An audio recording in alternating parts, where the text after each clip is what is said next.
Welcome to a short video lecture on motivation. This will hopefully give you some idea of the issues that I think are important from the chapter on motivation. And basically it's divided into three parts: definitions, the content models, and the process models.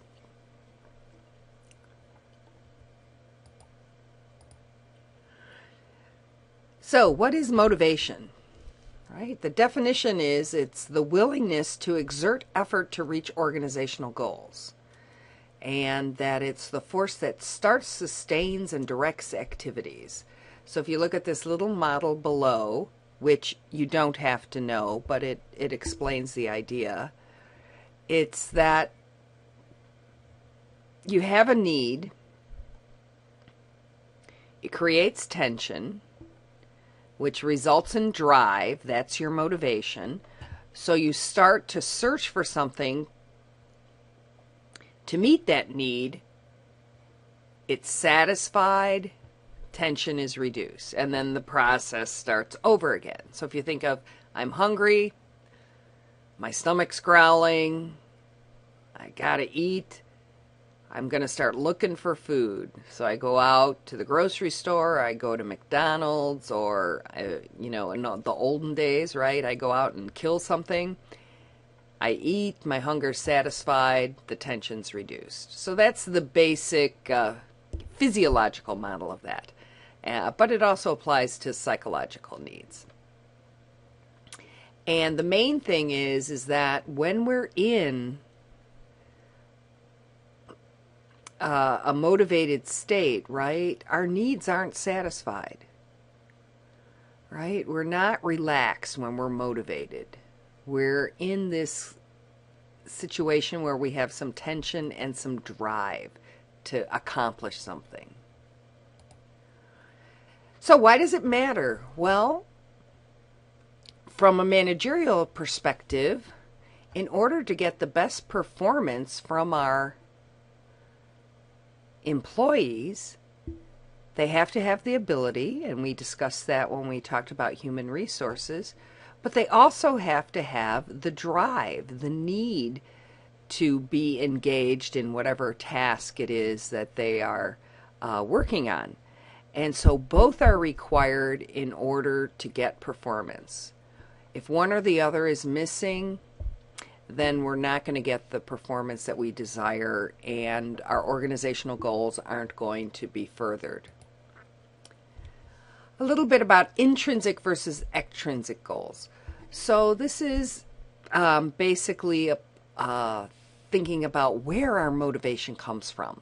So extrinsic basically means external rewards. Rewards that we get, such as a blue ribbon or some kind of cash prize. You could think about it is, if I paid you $1 to come to every class, that would be an extrinsic reward to come to class. Intrinsic rewards come from aspects of the task itself.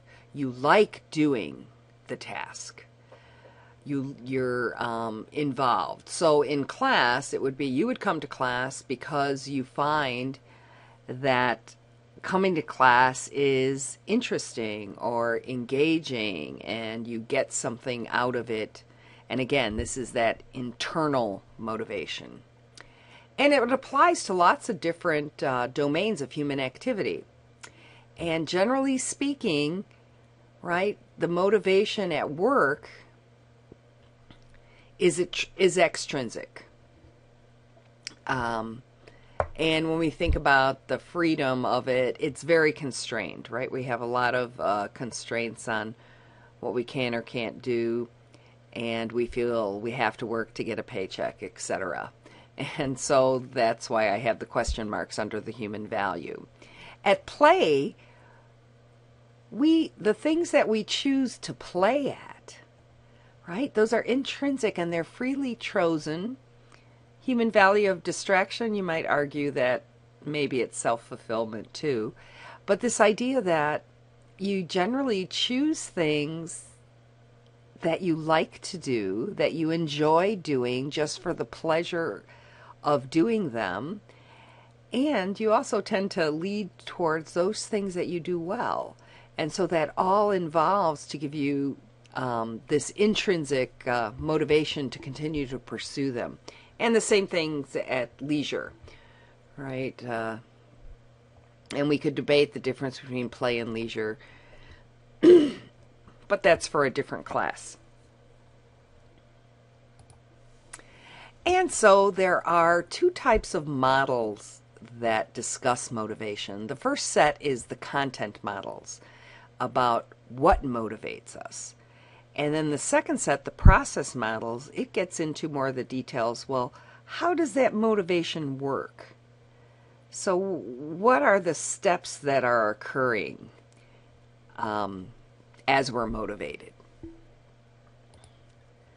So the classic models that we're going to talk about are Maslow, Hertzberg, McClelland, and Theory X and Theory Y. Maslow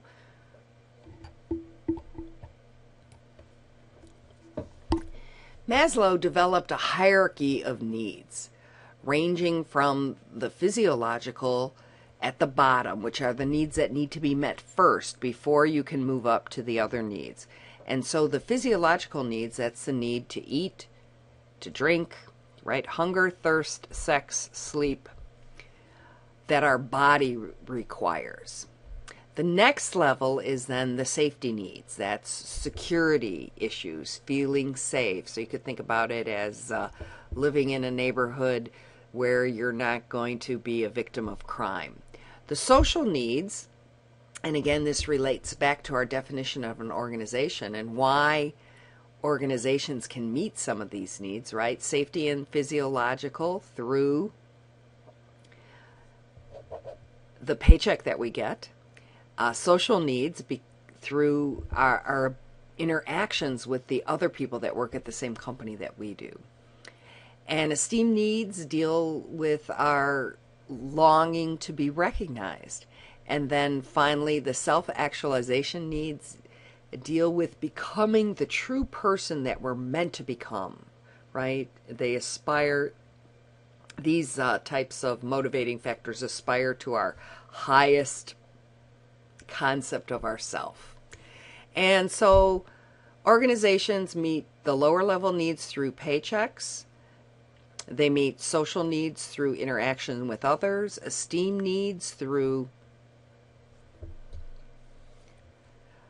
promotions, recognitions, titles, and then self-actualization needs. Well, if you're working in a job that you really love, and unfortunately not that many jobs are able to really contribute to this need, you're a very lucky person. Hertzberg developed the idea of looking at motivation from the perspective of job satisfaction. And he said, yeah, we want motivated employees, and employees that are satisfied are going to work harder. And what he discovered was that job satisfaction is not a continuous scale, that there's actually two components to it. One is job satisfaction, the other is job dissatisfaction, and they're separate. And so he came up with factors that keep you from being unhappy and other factors that keep you happy. And so I encourage you to listen to him describe his two-factor model, because he does a much better job of it than I do. Again, the question is, do we think satisfaction leads to better performance? And we usually say yes, but sometimes performance can cause you to be more satisfied. If you do a good job, you're going to be motivated to continue to go on to do a good job. And the one thing that we do know about job satisfaction is that it is related to if you're going to stay with the company. So the two-factor model is as follows. The hygiene factors are the ones that keep you from being dissatisfied, keep you from being unhappy. And as we've talked about before, is that people tend to leave their managers. So the quality of supervision is important, not in motivating people, but in keeping them from being unhappy. The rate of pay will keep them from being unhappy. Company policies, working conditions, meeting those social needs. And so if you think about these are all those lower level lower level needs that Maslow was talking about. The motivators are those higher level needs, esteem and self-actualization. So does your job give you the opportunity for career advancement, personal growth, recognition, responsibility, achievement? These are the things that will result in satisfaction. McClellan addressed needs by showing pictures to people and asking them to tell a story. So they would tell a story, and then he analyzed their stories and found that 3 dominant themes appeared: achievement, power, and affiliation. So for the need for achievement, right, that's related to the self-esteem needs and some self-actualization needs. The need for power, right, the ability to make decisions and kind of have control over things. And the need for affiliation, right, very related to Maslow's social needs. And he found that the need for achievement was most directly related to performance. And he was testing these on a national basis. And so he used children's stories, and from those stories he found that countries that had higher need for achievement had greater utility usage. When they've tested this on CEOs, what they found is that actually you would think you'd want high need for power and high need for achievement, but it's actually more moderate levels of these that lead to what we consider to be effective CEOs. And then finally, for the for the content models, there's theories X and Y, and these deal with the attitudes of managers towards their employees, how they view their employees, and how they feel that the carrot and stick kind of ideas to managing them. So a theory X employee, basically they think their employees are lazy and just don't want to do anything. So they have to be constantly supervised and monitored to make sure that they're working, that they're not playing games on Facebook. The theory Y manager, however, believes that employees are self-directed, that they like to work, and that they accept responsibility. And so the theory Y manager is going to be more likely to give their employees more authority to get their work done and to be able to make decisions about how to get their work done. So this ends part 1 of the video lecture on motivation, and I'll be discussing the process models in part 2.